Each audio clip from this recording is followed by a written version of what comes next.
ಅಯ್ಯರಾಮನೆ ಒಂದು ನಿಮಿಷ brother, specific ಅವರ ಪರಮೇಶ್ವರನ ಮಂತ್ರಿ ಅಂತ ಕರಿತೀರಾ? ಏನು ಗೊತ್ತಿದೆ ಅವರಿಗೆ? ಇಲ್ಲಿ ಕಣ್ಣು ಕಟ್ದಂಗಿದೆ ಇವ್ರ ಆದೇಶಗಳು. ಏನು ಹೇಳ್ತಾರೆ, ಅದೆಂಥದ್ದು ಬಿ ಖಾತಾಯಿಂದ ಎ ಖಾತಾ ಮಾಡ್ತೀವಿ, 100 ದಿವಸ ಸಮಯ ಕೊಟ್ಟಿದ್ದೀವಿ, ನೀವು ಒಂದು ಅರ್ಜಿ ಹಾಕೋದಕ್ಕೆ 500 ರೂಪಾಯಿ ಕಟ್ಟು ಒಂದು ಅರ್ಜಿ ಹಾಕಿ, ಆಮೇಲೆ ಅದೇನೋ ಆನ್ಲೈನು ಇದರೊಳಗೆಲ್ಲ ಏನೋ ಎಲ್ಲ ನಿಮ್ಮ ಇದನ್ನು ಫೀಡ್ಬ್ಯಾಕ್ ಮಾಡಿ ನಿಮ್ಮ ಎಲ್ಲ ವಿವರಣೆನ. ಅದ್ರ ಜೊತೆಗೆ ಈಗ ಏನು ಗೈಡೆನ್ಸ್ ವ್ಯಾಲ್ಯೂ ಮಾಡೋರಲ್ಲ, ಗೈಡೆನ್ಸ್ ವ್ಯಾಲ್ಯೂ ಇವತ್ತು 3 ಪಟ್ಟು 4 ಪಟ್ಟು ಜಾಸ್ತಿ ಮಾಡಿದ್ದು ಯಾವಾಗ? ಕಳೆದ ವರ್ಷ. 2 ಬಾರಿ ಮಾಡಿದ್ರು ಸರ್ಕಾರ ಬಂದ್ಮೇಲೆ. ಈ ಸರ್ಕಾರ ಬಂದ್ಮೇಲೆ 2 ಬಾರಿ ಮಾಡವ್ರೆ. ಅವರೆಲ್ಲರ ಡೆವಲಪರ್ಸ್ಗಳು ಅವ್ರು ಕೇಳಿ ಹೇಳ್ತಾರೆ ಇರಲಿ.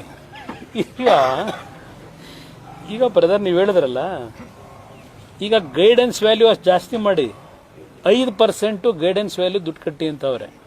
ಈಗ 30-40 ಸೈಟು 4,12,200 ಅಡಿ.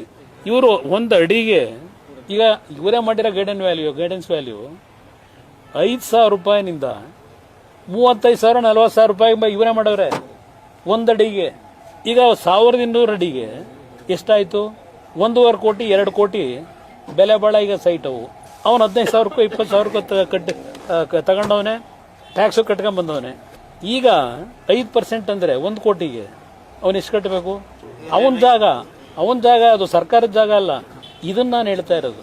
ಇದು ಗೊತ್ತಿಲ್ಲದ್ರೆ ಮಕ್ಳು ಕೇಳಿದ್ರು ಹೇಳ್ತಾರೆ ಪರಮೇಶ್ವರಿಗೆ. ಅದು ಸ್ವಲ್ಪ ಯಾರು ಸಣ್ಣ ಮಕ್ಳು ಕೇಳಿ ಗೊತ್ತಿಲ್ಲದೆ ಇದ್ರೆ